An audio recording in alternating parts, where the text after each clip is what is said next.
begin the introduction. Hello, everyone, and good day, and welcome to today's webinar. My name is Anthony Mills, and I'm the Executive Director of Global Innovation Institute based in the United States. As many of you know, Global Innovation Institute, or GNI, is the world's leading professional certification, business accreditation, and membership organization in the field of business innovation. And so we put on a monthly webinar series to help promote our community and inform our community. And we bring in some of the world's greatest thought leaders and speakers on subjects relating to innovation and transformation. So with that, today I'd like to introduce our guest who's with us today. And our guest today is Dr. Michael Wade. And Dr. Wade is an award-winning professor, author, and podcaster based in Lausanne, Switzerland, where he serves as Professor of Innovation and Strategy at IMD, the Institute of Management Development. At IMD, he holds the Cisco Chair in Digital Business Transformation and also directs the Global Center for Digital Business Transformation. Michael has published 10 books and hundreds of case studies and articles on innovation and digital disruption and appears frequently in the mainstream media. In 2021, he was inducted into the Digital Shapers Hall of Fame by a consortium of Swiss business media. He also sits on 3 corporate boards as an expert in digital disruption. Michael holds a PhD in Information Systems Strategy from Ivey Business School at Western University in Ontario, Canada, and has lived and worked in 7 countries, including his now current home of Switzerland. For the past decade, Michael, along with his 2 colleagues, Dr. Cyril Bouquet and Dr. Jean-Louis Barceau, both also professors at IMD, have studied inventors, scientists, doctors, entrepreneurs, and artists. Some of these individuals, or aliens as the authors like to call them, are able to make leaps of creativity using 5 patterns of thinking. These 5 patterns, attention, levitation, imagination, experimentation, and navigation, lead to a fresh and flexible approach to problem solving that not only allows one to form creative and innovative ideas, but also to translate them into breakthrough solutions. Arising out of their research, Michael and his colleagues have co-authored the book A.L.I.E.N Thinking, The Unconventional Path to Breakthrough Ideas, published in 2021 by Public Affairs. So today, Michael will introduce us to the main ideas behind A.L.I.E.N thinking, and true to his background, he'll give us a digital twist on it. So please join me today in welcoming Dr. Michael Wade, and be prepared to meet your inner alien. Michael, the floor is all yours. Thanks, Anthony. It's great to be here. Thank you for inviting me. It's a pleasure to talk about this project. It's a little bit of a diversion from what I normally focus on, which is digital transformation and digital disruption and all that around the opportunities and threats that digital tools and technologies bring. But this is it's kind of a passion project for me. I'm very interested in creative thinking and innovation and how that can be improved. And so that's where this project came from. The fact that as we looked at, we work with organizations, I work at a business school, and it's really focused on executive education. So we work with a lot of companies. And even though they have access to the best tools and the best methodologies, there's all kinds of stuff out there about how to be more innovative, we just weren't seeing a lot of it. We just weren't seeing a big step change improvement in creative thinking or innovation. So we tried to figure out why that was, and that's the kind of the genesis of this book. The objective of which is to help people to improve their ability not just to come up with great ideas, but to come up with great ideas and then translate those into breakthrough solutions. So that's what I'm going to talk about today. I'd like to make this session as interactive as possible. Many of you jumped into the chat, which is great. Nice to see such a global audience here. They're from all over the place, which is super to see. But I don't see you. So it'd be great if it's possible, as Barbara and Brian have done, to turn on your cameras so I can see you. There you go, Mark. Lovely to see you. Melanie, I at least see your chair, which is a start. Arlen, there you are. Awi, thank you. Just to make it a little bit, again, just add to that little level of interactivity. And it's not just so I can see you, it's also so that you can see Evelyn. Very nice to see you. Is that you can see each other. We make this even more interactive. And interactivity means, yeah, using the chat, please feel free to do that. But also, it's not a massive group. It's like 45 of us here at the moment. Just if you have something to say, unmute your microphone, jump in, with your comment or your question. We rise by lifting others, is what Megan has behind her.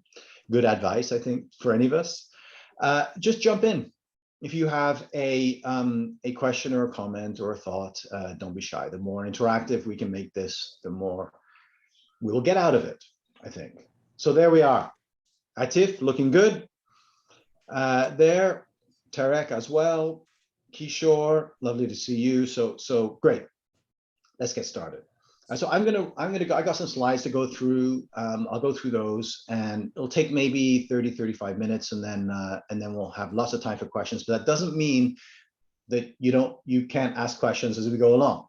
So feel free to jump in at any time. All right, let's get started. Excuse me. I've been on Zoom calls and team calls the whole day. So I'm going to lose in my voice a little bit. So if I cough a couple of times, please forgive me. I will be taking a few drinks as we go along. I'm going to take one right now. All right. So alien thinking is the title of the presentation and also the title of the book. Everybody wants to innovate, of course.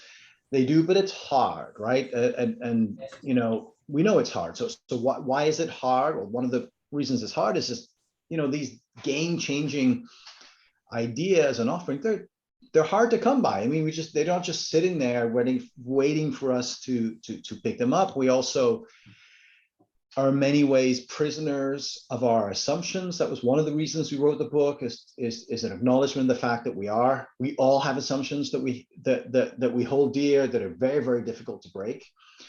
And so it's hard for us to be innovative. So we came up with this idea of the alien.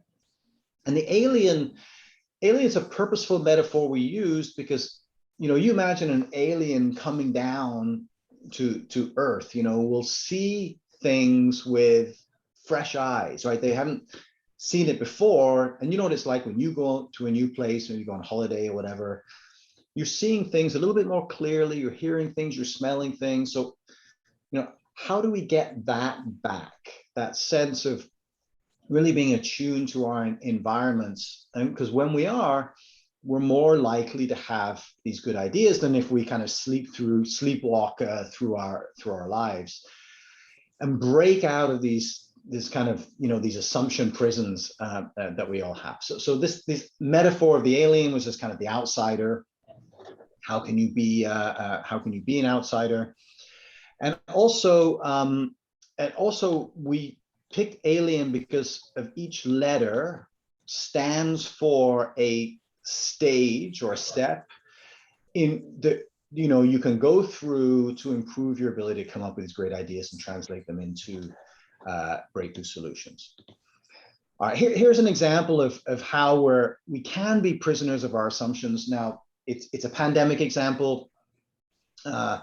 Depending on where you are today, when you go to a restaurant, you may or may not get a menu, a piece of paper, which is a menu. You may now, but you may not always have done that, because for a while, at least where I was living, what we would get would be a QR code. Have you had this experience? So you get a QR code, and then you take your phone, right, to that QR code, and then what happens, right? What happens when you use your phone with the QR code? Well, usually what happens is that you get a version of the menu, right? Don't you?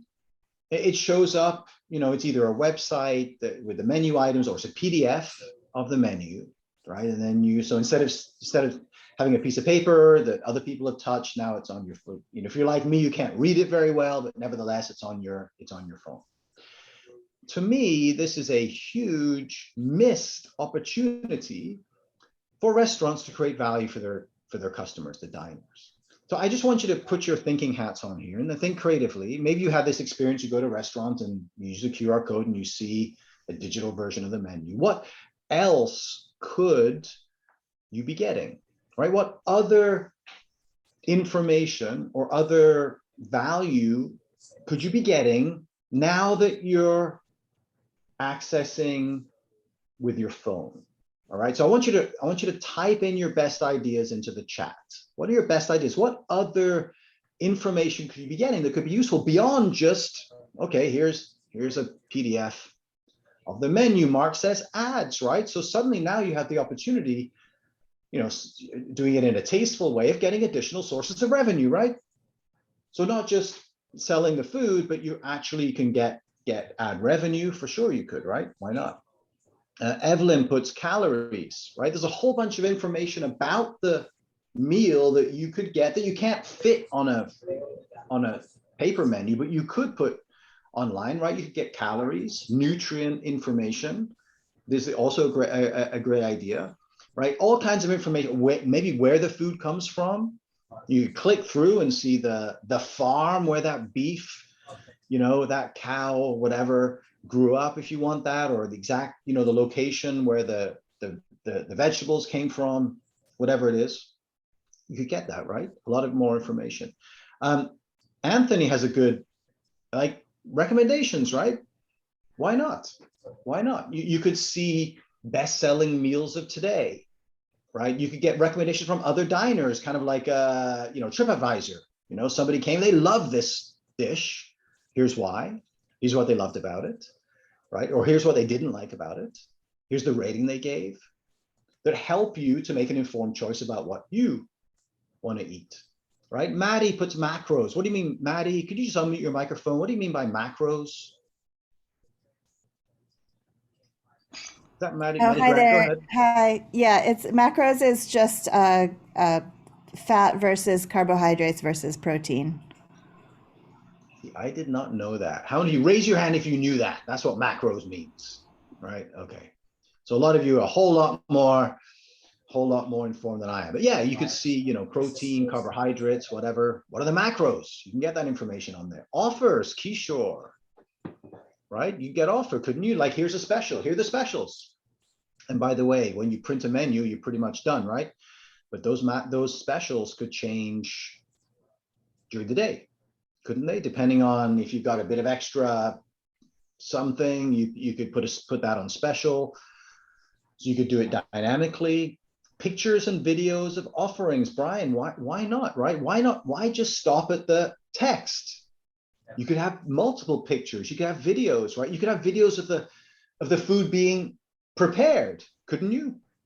You could see your food being prepared. You could get all kinds of rich information about the dish. Samuel, what do you mean by loyalty opportunity? Just unmute your microphone. Let's hear. What do you mean by loyalty? Samuel there? Where are you? We can't hear you. Usually loyalty is like for repeat customers. So Yeah, for sure. What you could, if they know who you are, you could get a special deal because you're a repeat customer, right? Loyalty points. If they know who you are, they could also suggest food that you might like, right? This is what you had last time. You like that? Maybe there's something else that you would like. Online ordering, where the food came. So we're getting a lot there. There's some fantastic sustainability, right, Maddie? I think that could be important. You could filter it by certain types of food or allergies that you may have. Okay, so tons of great ideas here. Pre-ordering, paying. Isn't this a pain point for us? You know, you end of the meal, you're done eating, you want to get out of there. Now you got to wait for the server to come around, you know, give you the receipt first, give you the bill, then you got to wait for them to come back with the machine, whatever, give you change, right? You could short circuit that whole thing. You can order.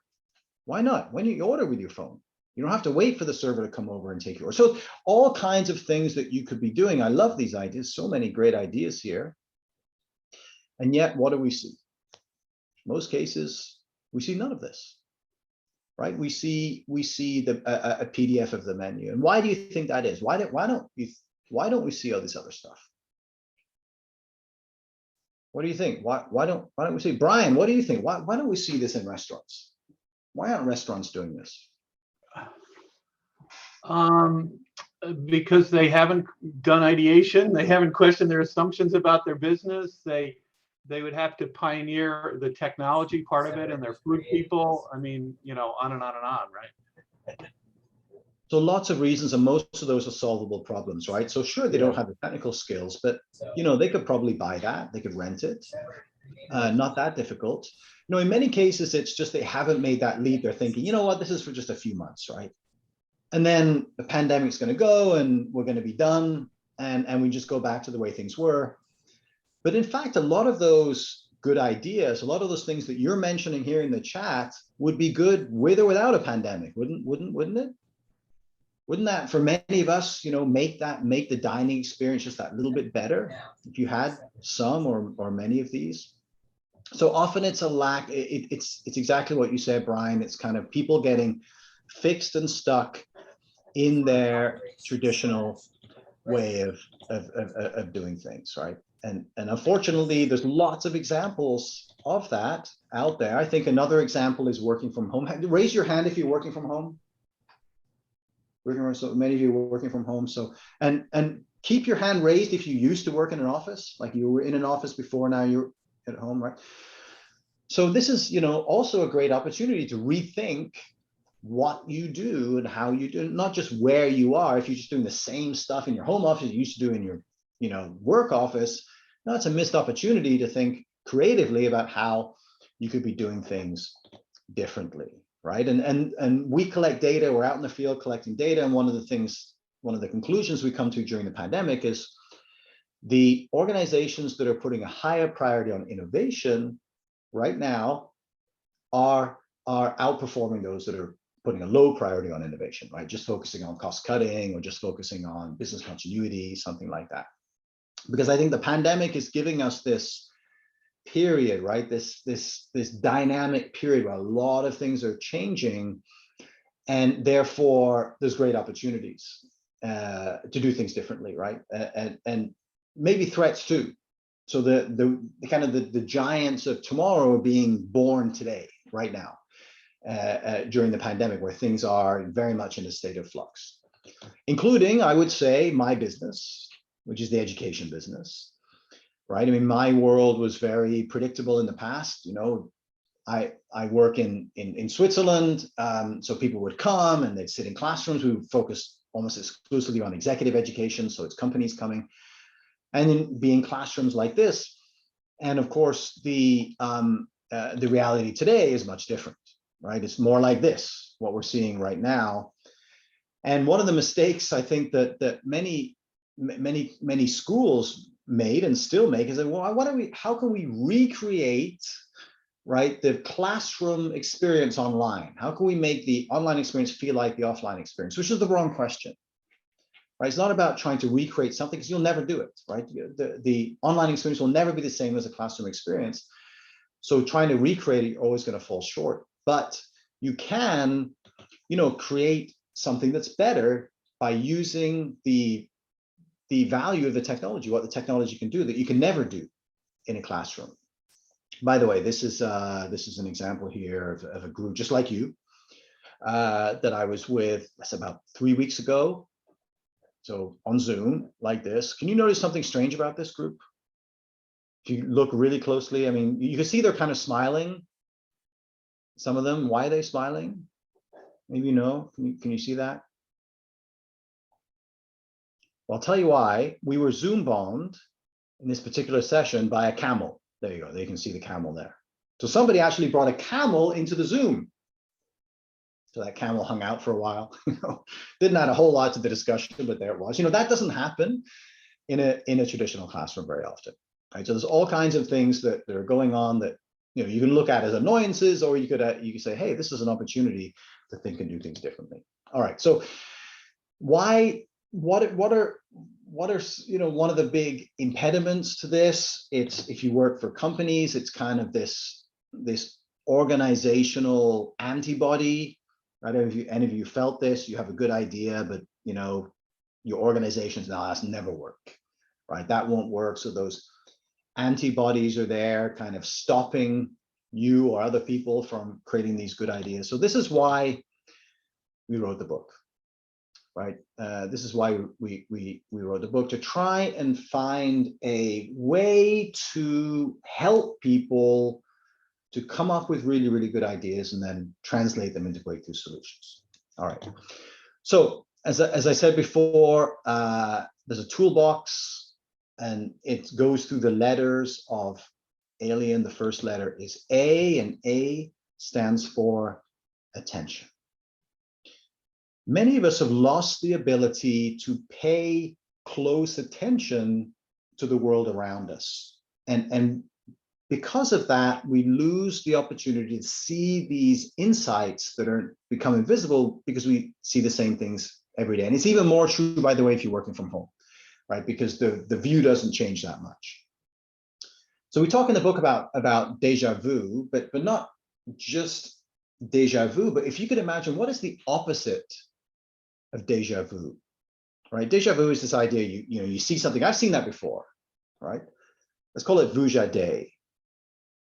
What is the opposite of deja vu? So the opposite of deja vu is seeing something that you see every day, but seeing it as if you're seeing it for the first time, right? So you're paying a lot closer attention to the world around you because the seeds of those ideas are around you.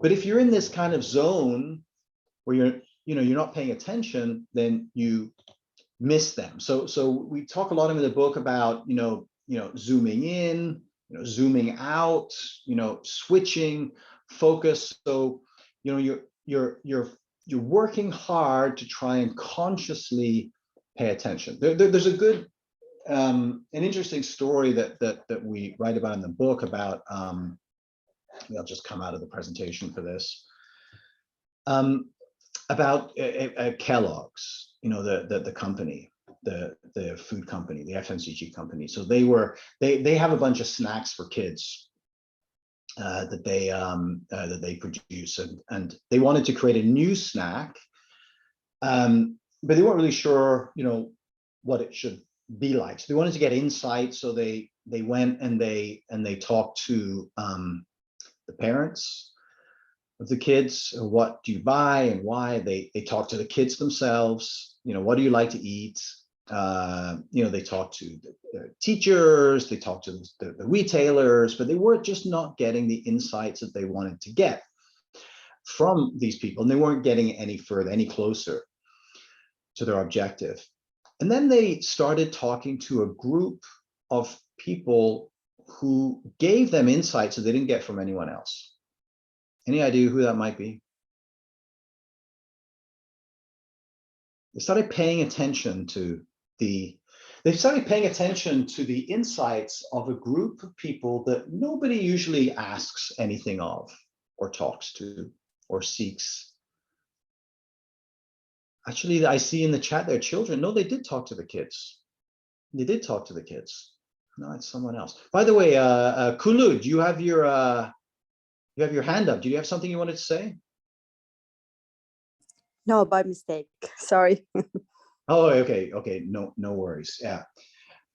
The answer is, I'll just go back in here. Okay, so looking around, zooming in, zooming out, is they started talking to janitors. And so it turns out that janitors in schools or hospitals, they know a heck of a lot of stuff, but typically people don't ask them anything, right? So the janitors in a school will know what kids eat, what kids throw out and don't eat, what kids trade with each other, the type of food that and from that, they got a bunch of new insights that helped them come up with a new type of snack. So this attention, this idea is trying to think differently. Here's another example. I'm gonna put this to you as a poll. I'm Canadian, and this is my hometown here. This is the Toronto Raptors basketball team, and 3 years ago they started putting sensors on the jersey of players. So this is kind of digitizing the idea of attention, right? So they're putting sensors on the jerseys of the shirts of the players, and then running games, right? Mock games to see what they can learn. Right. So what do you think was the most interesting learning? Okay, so this should show up as a poll. If you get your nose right up to the screen, you should be able to see this. You got 4 options. What do you think? What did they learn from putting sensors on the shirts of players and then running simulation games? You think 1, it was that small players move 1.3 times faster than larger players? You think it's 2, players move forward only 30% of the time? Do you think it's 3, players that scored the most points move the least distance? Or do you think it's 4, all of the above? All right, so those are your choices. All right, so I'll give you just a second or two to answer. Hello to Betty from Nigeria. Lovely that you could join us. So last chance to vote. I'm going to close the poll right now. I'm closing it now. Okay, sharing the results. Okay, those are the results. There's a clear winner. The winner is all of the above. Number 4, 71% of you said all of the above. It is the incorrect answer. It's wrong. It's not the right answer. The right answer is 2. In fact, one of you got it. Who was it? The least picked of all of them. Who was that?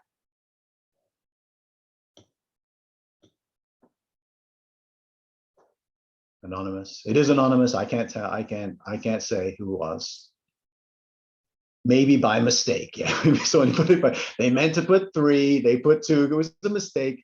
It certainly was the one that least of you picked. So, but it's in fact the right answer. What they found was that during games, that players only move forward 30% of the time. So in other words, 70% of the time, they're either moving backwards or moving sideways, right? So that's kind of interesting, right? That's paying attention to the world around you. But the question is now, what do you do with that information? So now you know, a big deal, right? Big deal. What do you do with that information? Now you know that 70% of the time players are moving backwards or they're moving sideways. What do you think? Again, you can unmute your microphone, jump in, or you just type in the chat, whatever you prefer. Big deal. Like ideas are, insights are a dime a dozen, right? It's what you do with them that matters. And that's, I think, one of the issues with innovation today is a lot of focus, design thinking, whatever, a lot of focus on coming up with the idea, much less focus on what do you do with that idea? All right, Barbara, great comment, right? The equipment that they have, the shoes in particular, are designed to do 2 things really well, right? Go forward and go up, right? To jump and to go. They don't design shoes with a support or whatever, to go backwards or to go sideways. Well, maybe they should, because that's what 70% of the time these players are doing. So it has implications for equipment. Steve, great point. Great point, Steve. Training. When they're in the gym training the muscles, are they spending a lot of time training those muscles and tendons and whatever that you use to go sideways or backwards? Or are they, using training the muscles that you use to go forwards? Well, that's mostly what they do. When they're running drills on the court, how many times do they say, okay, we're going to run backwards, right, for 10 laps, right? It just doesn't happen that often. So they ended up actually from this kind of insight that they got from paying attention to their players, they actually did change these things. So they changed the coaching techniques, Mohammed, that's a great point. They changed the training techniques and they changed the equipment. And the implication of that, one of the implications of that actually was one statistic in the following season. So there were some marginal improvements in scoring and defense. That's true, but the biggest change came from games lost to injury, right? The games lost to injury were the lowest in the league by quite a significant amount, right? And I think one of the reasons why it's not natural for us to move backwards at speed or sideways, so there tends to be a lot of injuries, right? And of course, if any of you follow basketball, you know that a couple of years ago they won the championship. Right, and Mohammed is making the point in the chat there that, you know, getting data is one thing, paying attention is one thing, but what you do with the data, finding the signals in the noise is the bigger challenge, and that's true. All right, let me jump back into the slides. Okay, so the big insight was, hey, they're moving backwards and sideways, but now what do we do with that? So that's attention, just paying a lot more closer attention to what's going on around you. You can use, there's great digital tools to do this, by the way, right? It used to be, you know, if you wanted to understand what a small group of people are doing, you'd have to go and observe them and, you know, sit there like Margaret Mead did for 7 years in Papua New Guinea, you know, or video camera. Now you just need to go to a Reddit subcommunity and you can see it's much easier today to observe and pay attention to the world around us because we have all these digital tools to do it. All right, the L is for levitation. Levitation is two things. It's taking time out, time out, and time off, giving your brain time to think and reflect, right? There's a lot of data, a lot of science out there to suggest that a brain which is, quote, at rest, unquote, so not actively involved in a high cognitive activity, it's actually working really hard, right? It's synthesizing all the things that are going on. And today, I don't know how you feel, but, you know, I feel like we just don't give ourselves enough breaks. You know, professionals, whether it's a professional athlete or a professional musician or whatever, they take breaks, right? Amateurs don't take breaks. And we tend to fill our days, don't we? Meetings, calls, other things. So we don't give our brains the chance to kind of reflect and make those connections that great ideas, you know, are grown from, right? Does that make sense? Any of you raise your hand if you procrastinate? You're a procrastinator, you procrastinate? Yeah. Don't feel bad, okay? Don't feel bad. Okay, severe procrastination is not good, but it's actually good for the creation of good ideas. Procrastination is a good thing because it gives your mind time to noodle, to reflect, to think about things. It's no coincidence that a lot of your best ideas, you know, come when you're in the shower, right? Because you're kind of busy doing something, but your mind is not that busy. And so you make these reflections, or while exercising or driving or commuting. This is one of the issues today with working from home. We don't have that time anymore. So we fill it with something else. So taking time out, giving yourself time to reflect and think. Maybe you need to explicitly put it in your calendars every week. You know, this is an hour or 2 hours when I'm not going to do anything. I'm just going to reflect and think, right? Because if you want to create good ideas, that's a big part of it, right? That's a really, really important part of it. There's a nice quote here from this guy. I really hope that he actually said this because it's such a great quote, but creativity is the residue of time wasted. And we fill our time today? Don't we overfill our days with stuff? We do, right? I mean, I think the online world has made it even harder. We just, you know, how many of you take the phone to the bathroom with you? You go to the bathroom, you take the phone with you, right? Because you don't want to even spend 2 minutes, you know, just kind of thinking freely, right? You gotta be on your phone, right? So don't do that. Give yourself that 2 minutes, right? Okay, so that's levitation. The I is imagination, because if you really want to get creative ideas, you have to use your imagination. The problem is that I think a lot of people struggle with this, and maybe at a certain point you think, you know, I'm not that creative. I'm just not that creative a person. I'm not that imaginative as a person. It's really, really hard for me. I don't buy it. You know why I don't buy it? Because we've all been creative and imaginative in our lives, right? When we were kids, weren't we? Didn't we all come up with these great ideas when we were kids?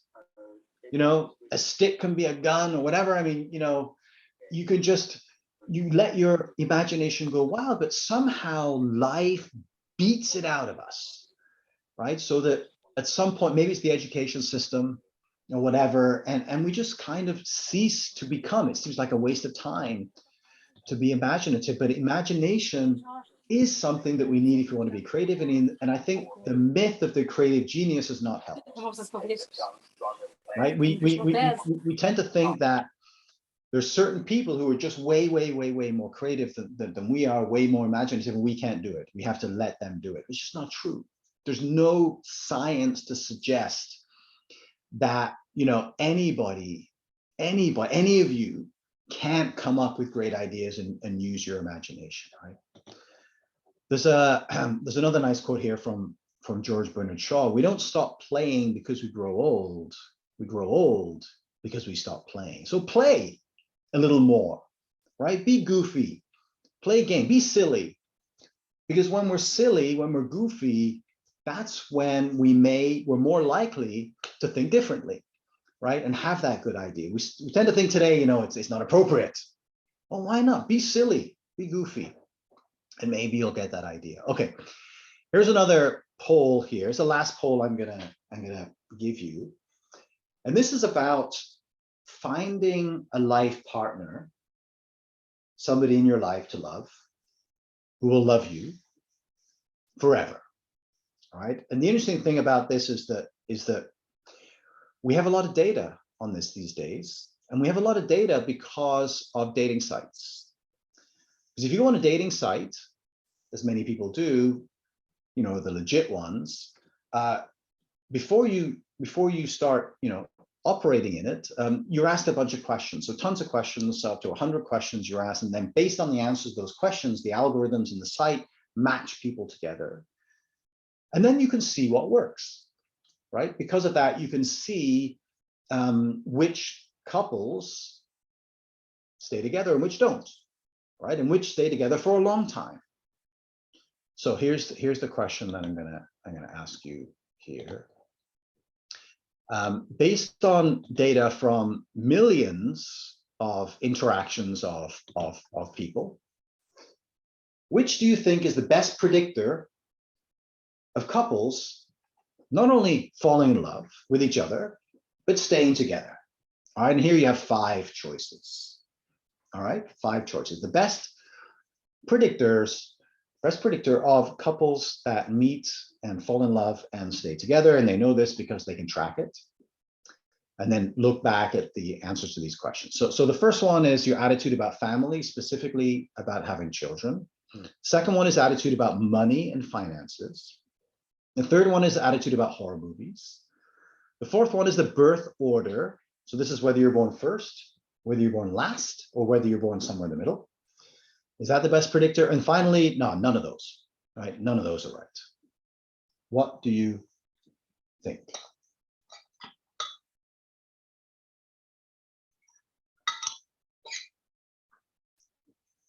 Give you a couple more seconds there if everybody's voted who wants to vote.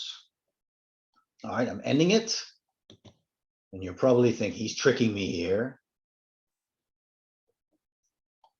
Sharing the results. Okay, those are the results. All right, so the number one answer is money. The attitude about money and finances sounds very logical, but it's not correct. The second one is none of the above. No, is one of these. The correct answer is horror movies. The correct answer is horror movies. So, and it's a positive correlation. So that means if you and your partner both like horror movies, that's a good thing. If you both hate them, that's also a good thing. If one of you really likes them, one of you really dislikes them, that's a bad thing. So maybe you're thinking, geez, do I know? I gotta check my partner. But that's what the data says. And you can spend a lot of time thinking, well, why, is it this? And why could it be this the case? But it doesn't really matter because the data is kind of giving you the answer. And that's where we're going to get to next with the next step is experimentation. Before we get there, so there we go, the horror movies. The second question that was the most likely predictor of couples staying together was actually after Your review of horror movies was a question about whether you go on holiday alone. So would you go on holiday by yourself, basically? That was the second most best prediction. So experimenting, right? So experimenting is a big part of the process of innovating and creative thinking. But how you experiment, often it's done, and I think that the scientific community, the scientific academic community in particular, is part to blame for this. That a hypothesis, whether to prove something or not, right? You have the null hypothesis, you prove something exists or it doesn't, right? And whereas to come up with creative ideas, actually the role of experimentation is a little bit different. It's actually not to prove something, but to improve something. So you're constantly checking, experimenting, testing whether something works or not. So you're out there, like you're talking to people. It's not in your basement or in your, your home office or your work shed. I mean, you're actually always going and testing with different groups your ideas. So the ideas, this whole idea, if you've got to hide your best ideas, not share them, is a big problem. Because mostly the first time you come up with an idea is not very good, but it does get a lot better as you test it, right? So this test and learn experimentation is really, really important. The nice thing today with the digital tools that we have available to us, that you can do trial without error, right? You can do that by creating, or taking advantage of digital twins. So you have instead of having a physical object, you get a digital version of that, and that's much easier and cheaper and less error prone to test. You can also do A/B testing, right? You see that a lot online with websites, for example, where you're constantly adjusting your product or your service, and you're just testing the results on a continual basis. So experimentation is not something that's episodic and once in a while, but you're constantly experimenting. And then finally, the N, the last one, is navigation. A lot of great ideas fail, not because they're not great ideas, but because they're not, sold in the right way. The navigation is where the failure happens. You're not good enough at convincing people about the strength of your idea, or convincing them to put resources behind moving that idea into some kind of a solution, right? So the navigator, we spend a lot of time in the book talking about good and bad navigation of ideas. For example, you might want to kind of be a submarine mode, right, for a while, and kind of hide from people until you work out some of the kinks in your idea, right? And one of the things about being an alien is it's difficult, right? In how many movies does an alien end up the hero, right? And how many times does the alien get shot down? So it's really difficult being an innovator, because you often do get shot down. So sometimes it makes sense to kind of go under the radar for a while, understand stakeholder management, understand what people are looking for, and try and kind of massage your idea to fit with their narrative is a good idea. This guy is the guy who came up with the first digital camera. He did it while working for Kodak. Many of you know the story, right? So digital cameras were invented by Kodak, and this is the guy. And one of his mistakes was that when he was kind of pitching the idea of this digital camera to executives at Kodak, he used the phrase filmless photography. This is a new thing. It's filmless photography, photography without film. This was probably not the greatest choice of words, because Kodak is a company that makes a heck of a lot of money selling film, or at least it used to. It used to. So it became very much a challenge to their business. So picking the right words was the same thing with Dyson, trying to sell his vacuum cleaner as a bagless vacuum cleaner. Didn't get much interest from the big companies of the day either. So navigating is a really important way of getting that idea to fruition. All right. Now, I mentioned these steps as if they were kind of sequential. They're not. So you could start any place, right? Sometimes you start with an experiment, right? Sometimes you start with navigation. Sometimes you start with an idea from imagination, right? So you can actually start this process anywhere and continue it. It's not like you have to go through A.L.I.E.N. And often that's exactly what happens. These kind of innovation journeys do start with maybe a levitation. You take some time off and you come up with a great idea. All right, let me, I feel I've been talking a lot. What do we got? 47 minutes past the hour. Any thoughts, reflections, or questions from you? Michael, there's some good questions in the chat. I mean, at least a couple. One from Aisha. She asked, "Is imagination including prediction?" You want to tackle that? That's a very interesting question, Aisha. I would have to say usually no. Usually no. Now you can have an imagination where you're thinking forward into the future, but usually when I think of at least prediction, I'm thinking of the next stage, right? You've already kind of you've used your imagination. You put a few things together. You come up with a spark of insight. Then I think you go. Then you move into the kind of experiment, and when you're experimenting, then you're predicting. Right? You're trying to create a prediction, you're testing that prediction. So I would actually say, Aisha, and I'm very open to hear your thoughts on this. If you're saying that, an active imagination has to be a prediction, you're putting a constraint that doesn't need to be there. Right? Because I think imagination is really just letting your mind completely go free. Right? Does that answer your question, Aisha? Hi, everybody.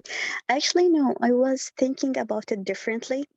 Okay. Like, whenever we have an imagination about having a new experience or having a new product in the market, if we are having some assumption about people's reactions and people need for creating those ideas or selling the products, it's maybe like part of prediction, so to be included about the people's reaction on what's happening or what they are going to be experiencing when we are just offering a new service or a new product.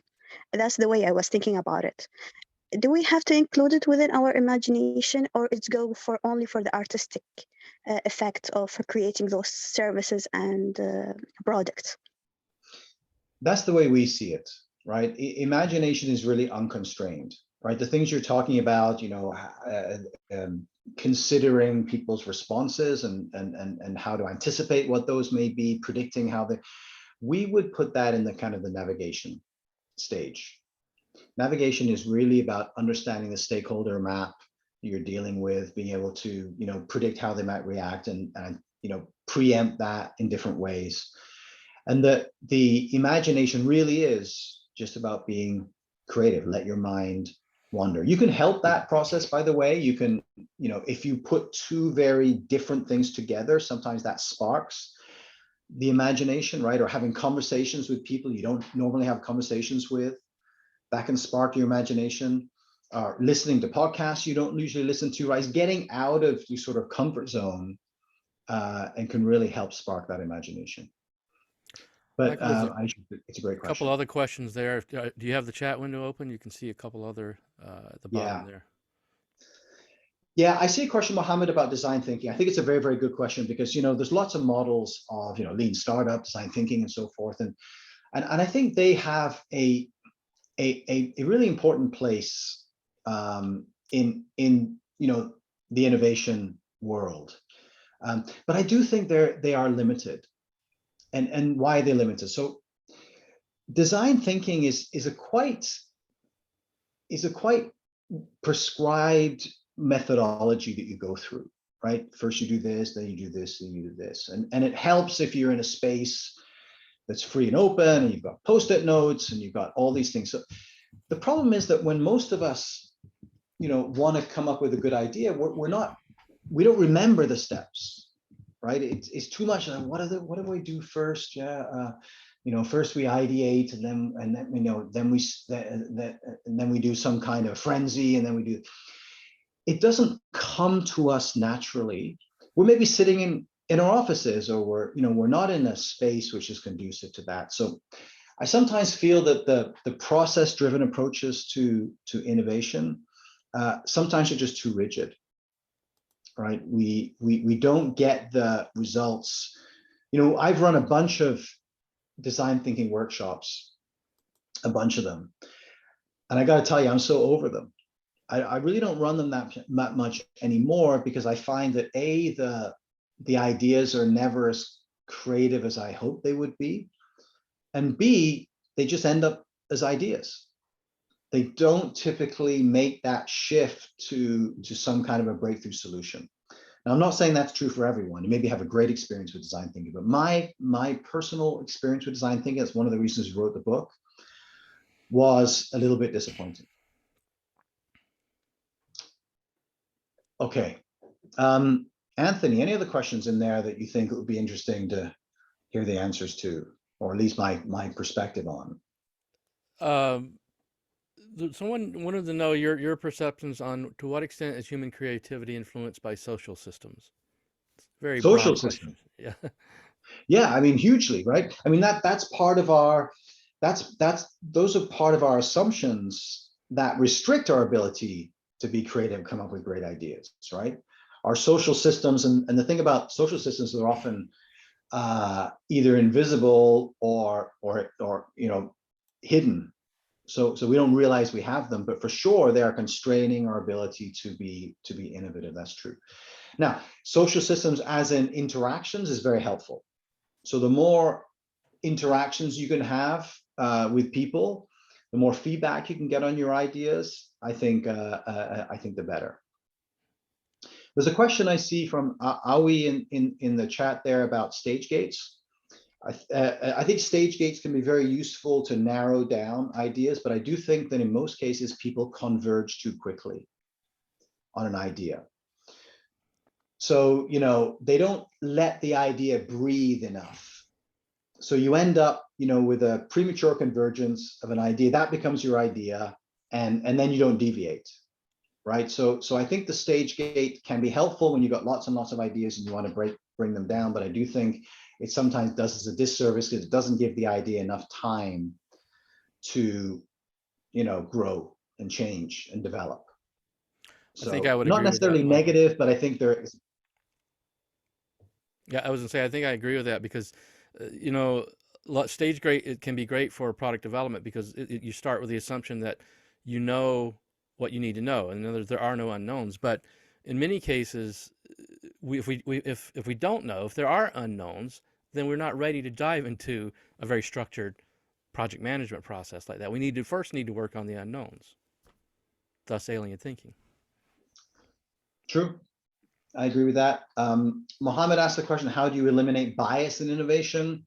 It's extremely difficult. That I think the first step is to understand what those biases are. And often we don't know. So spend a little bit of time knowing what are my biases, and once you know them, explicitly trying to put them aside. Again, having conversations with people that have very different points of view than you do can be helpful there, to see your own biases, but also see a very different point of view.